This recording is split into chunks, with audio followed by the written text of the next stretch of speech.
Hi students, welcome to our channel.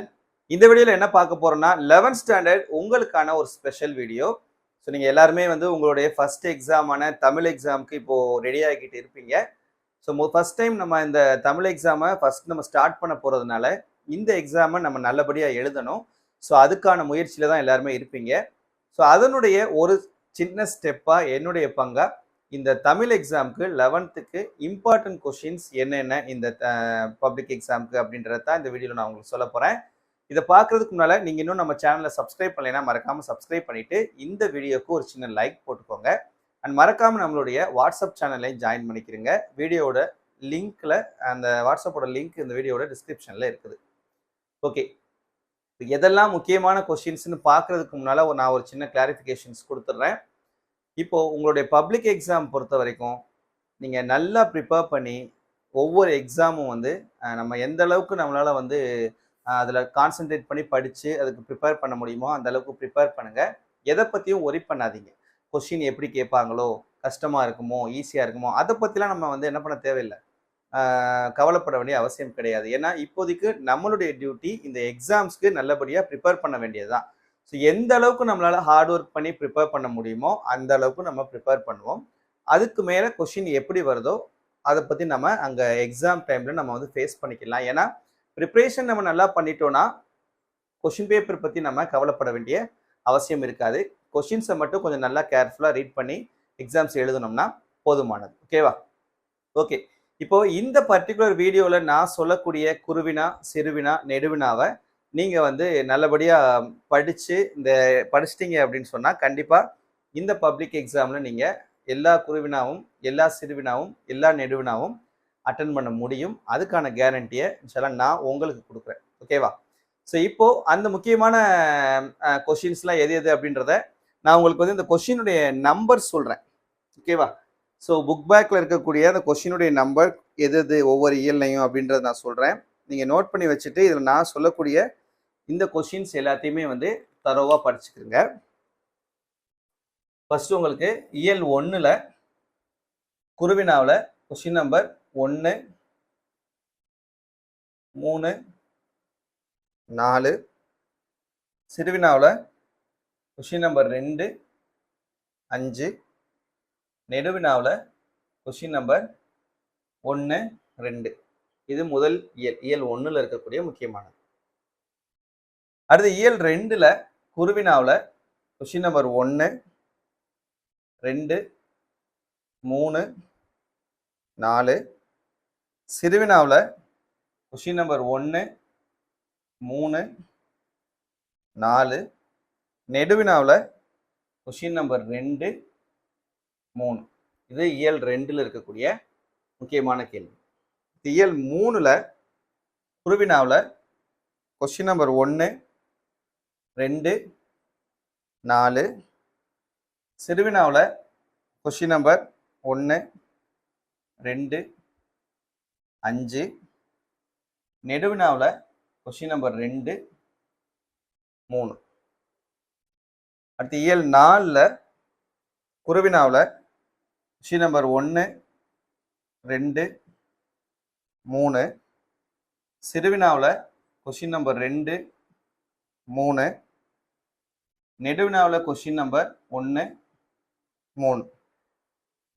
அடுத்து இயல் 5ல் குருவினாவில் கொஷின் நம்பர் 1, 2, 4, சிறுவினாவில் கொஷின் நம்பர் 1, 2, 5, நெடுவினாவில் கொஷின் நம்பர் 1, 2. இயல் 6ல் குருவினாவில் கொஷின் நம்பர் 1, 2, 3, 4, சிறுவினாவில் கொஷின் நம்பர் 1, 2, நெடுவினாவில் கொஷின் நம்பர் 2. இயல் 7ல் குருவினாவில் கொஷின் நம்பர் 1, 2, 3, சிறுவினாவில் கொஷின் நம்பர் 1, 2, 4, நெடுவினாவில் கொஷின் நம்பர் 1, 2. அடுத்து இயல் 8 குருவினாவில் கொஷின் நம்பர் 1, 2, 4. சிறுவினாவில் கொஷின் நம்பர் 1, 2, 4, 5. நெடுவினாவில் கொஷின் நம்பர் 2, 3. சரியா? ஸோ இது வந்து உங்களுக்கு ஒவ்வொரு இயல்லையும் புத்தகத்துக்கு பின்னால் இருக்கக்கூடிய வினாக்களில் எதெல்லாம் முக்கியமானதுன்னு சொல்லிட்டு நம்ம கொடுத்துருக்கோம். இதில் நான் மென்ஷன் பண்ணியிருக்கக்கூடிய கொஷின்ஸ் எல்லாத்தையுமே தரவாக படிச்சுக்கிறங்க. எதையும் தயவு செஞ்சு ஒமிட் பண்ணிட வேணாம். இப்போ உங்களுக்கு திருக்குறள் இருக்கும், இயல் 3லையும் இயல் 5லையும் திருக்குறள் இருக்கும் இல்லையா?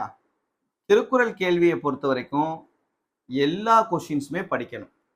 குறுவினாவும் எல்லாம் படிக்கணும், சிறுவினாவும் எல்லாம் படிக்கணும், நெடுவினாவும் எல்லாம் படிக்கணும். அதே போலதான் இங்கேயும் குறுவினா, சிறுவினா, நெடுவினா எல்லாத்தையுமே தரவா படிச்சுக்கிறங்க. திருக்குறள் பகுதியில எந்த கொஷினையும் ஒமிட் பண்ணிட வேணாம். அதே போல இலக்கண கேள்விகள் இருக்கும் இல்லையா? இலக்கண கேள்விகளும் எல்லாமே நம்ம தரவா படிச்சுக்கணும். அப்படி படிச்சிட்டோம் அப்படின்னா எல்லா கொஷின்ஸுமே நம்ம என்ன பண்ணிடலாம், அட்டன் பண்ணிடலாம். ஸோ குறுவினாவை பொறுத்த வரைக்கும் நமக்கு டோட்டலா இந்த செய்யுள் பகுதி அப்புறம் உரைநடை பகுதியில இருந்து நமக்கு 5 வரும். 5 × 2 10 குறுவினா என்ன பண்ணிடலாம், இதை படித்தோம் அப்படின்னா அட்டன் பண்ணிடலாம். செய்யுள் பகுதியிலிருந்தும் உரைநடை பகுதியிலிருந்தும் கேட்கக்கூடியது. அப்புறம் மொழிபெயர்ச்சி இலக்கண பகுதி அது தனி, அது ஓகே. நம்ம படிக்கிறது வந்து செய்யுள் உரைநடை இது மட்டும்தான். அதே போல சிறுவினாவை எடுத்துக்கிட்டிங்கன்னா செய்யுள் பகுதியிலிருந்து 2, உரைநடை பகுதியிலிருந்து 2, ஆக மொத்தம் 4 சிறுவினா அட்டன் பண்ணிடலாம். 4 × 4 16 மார்க் நம்ம இந்த போர்ஷன்ல எடுத்துட முடியும். அதே போல நெடுவினாவை நீங்க இந்த நெடுவினா எல்லாத்தையும் நீங்க தரவா படிச்சிட்டீங்க அப்படின்னா 3 நெடுவினா 3 × 6 18 மார்க் நம்ம என்ன பண்ணிட முடியும், எடுத்துட முடியும். சரியா? ஸோ இந்த நெடுவினா பொறுத்த வரைக்கும் இந்த 3 நெடுவினால ஒரு நெடுவினா வந்து நமக்கு செய்யுள் பகுதியிலேருந்து வந்துடும். செய்யுள் பகுதியில இருந்துன்னா திருக்குறள் பகுதியிலேருந்து கண்டிப்பா ஒரு நெடுவினா வரும். அப்புறம் இன்னொரு நெடுவினா வந்து உரைநடை பகுதியிலேருந்து ஒரு நெடுவினா வந்துடும். இதை படிச்சிங்கன்னா அப்புறம் இன்னொரு நெடுவினா கட்டுரை நெடுவினா துணைப்பாட பகுதியிலேருந்து வரக்கூடிய நெடுவினா. ஸோ ஆக மொத்தம் 3 நெடுவினாமே என்ன பண்ணிடலாம், அட்டன் பண்ணிடலாம். ஸோ இந்த கொஷின்ஸ் எதையும் ஒமிட் பண்ணிடாதீங்க. இதில் நம்ம சொல்லியிருக்கக்கூடிய எல்லா கொஷின்ஸையுமே ஒன்று விடாமல் தரவாக படிச்சுக்கிறங்க. கண்டிப்பாக நம்ம என்ன பண்ணிடலாம், நல்ல மார்க்ஸ் ஸ்கோர் பண்ண முடியும். சரியா? ஸோ இந்த வீடியோவில் நம்ம என்னெல்லாம் டிஸ்கஸ் பண்ணமோ அது கண்டிப்பாக உங்களுக்கு வந்து பிரயோஜனமாக இருக்கணும். உங்களுடைய இந்த பப்ளிக் எக்ஸாமுக்கு ஏதோ ஒரு வகையில் யூஸ்ஃபுல்லாக இருக்கணும் அப்படின்றதுக்காக தான் நம்ம இவ்வளோ விஷயங்கள் வந்து சொல்கிறோம். ஸோ தயவு செஞ்சு இந்த வீடியோவுக்கு ஒரு சின்ன லைக் போட்டுட்டு உங்களுடைய ஃப்ரெண்ட்ஸ்க்கும் இந்த வீடியோவை ஷேர் பண்ணி அவங்களையும் நம்ம சேனலில் ஃபாலோ பண்ணிக்க சொல்லுங்கள், சப்ஸ்கிரைப் பண்ணிக்க சொல்லுங்கள். வேறு உங்களுக்கு என்ன டவுட் இருந்ததுன்னா மறக்காமல் கமெண்ட்டில் கேளுங்க. தேங்க்யூ.